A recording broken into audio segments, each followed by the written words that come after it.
شروع اللہ کا نام لے کر جو بڑا مہربان نہایت رحم والا ہے۔ اے پیغمبر صلی اللہ علیہ وآلہ وسلم، جو چیز اللہ نے تمہارے لیے جائز کی ہے تم اس سے کنارہ کشی کیوں کرتے ہو؟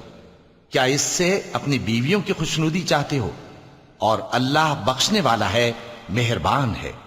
اللہ نے تم لوگوں کے لیے تمہاری قسموں کا کفارہ مقرر کر دیا ہے، اور اللہ ہی تمہارا کارساز ہے، اور وہ دانا ہے، حکمت والا ہے۔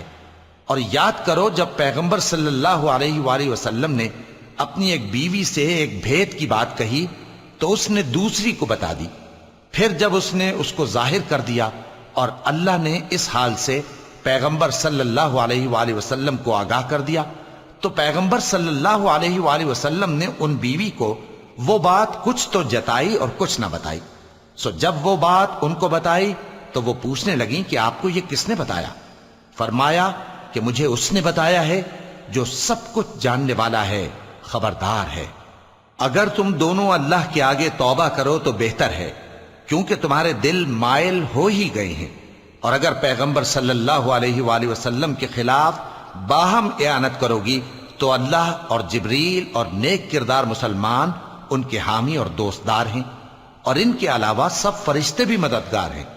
اے ازواج نبی، اگر پیغمبر صلی اللہ علیہ وآلہ وسلم تم کو طلاق دے دیں تو عجب نہیں کہ ان کا پروردگار تمہارے بدلے ان کو تم سے بہتر بیویاں دے دے، مسلمان، ایمان والیاں، فرما بردار، توبہ کرنے والیاں، عبادت گزار، روزہ رکھنے والیاں، شادی شدہ اور کنواریاں۔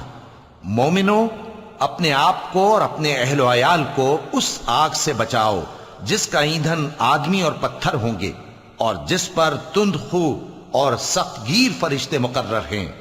وہ کسی حکم کی جو اللہ ان کو دیتا ہے نافرمانی نہیں کرتے، اور جو حکم ان کو ملتا ہے اسے بجا لاتے ہیں۔ کافرو، آج بہانے مت بناؤ، جو عمل تم کیا کرتے تھے انہی کا تم کو بدلہ دیا جائے گا۔ مومنو، اللہ کے آگے صاف دل سے توبہ کرو، امید ہے کہ وہ تمہارے گناہ تم سے دور کر دے گا اور تم کو جنتوں میں جن کے نیچے نہریں بہ رہی ہیں داخل کرے گا۔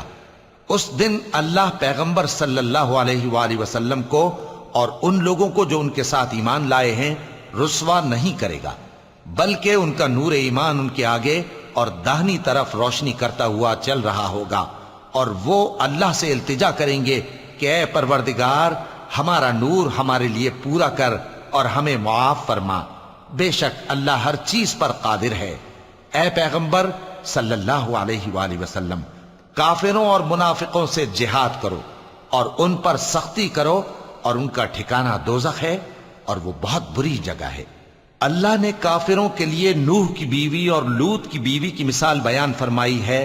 یہ دونوں ہمارے دو نیک بندوں کے گھر میں تھیں، اور دونوں نے ان سے خیانت کی تو وہ اللہ کے مقابلے میں ان عورتوں کے کچھ بھی کام نہ آئے، اور ان کو حکم دیا گیا کہ دوسرے داخل ہونے والوں کے ساتھ تم بھی دوزخ میں داخل ہو جاؤ۔ اور مومنوں کے لیے ایک مثال تو فرعون کی بیوی کی بیان فرمائی کہ اس نے اللہ سے التجا کی کہ اے میرے پروردگار، میرے لیے بہشت میں اپنے پاس ایک گھر بنا اور مجھے فرعون اور اس کے عمل سے نجات بخش اور ظالم لوگوں سے مجھ کو چھڑا لے۔ اور دوسری مثال عمران کی بیٹی مریم کی، جنہوں نے اپنی عزت و ناموس کو محفوظ رکھا تو ہم نے اس میں اپنی روح پھونک دی، اور وہ اپنے پروردگار کے کلام اور اس کی کتابوں کو برحق سمجھتی تھیں، اور وہ فرما برداروں میں سے تھیں۔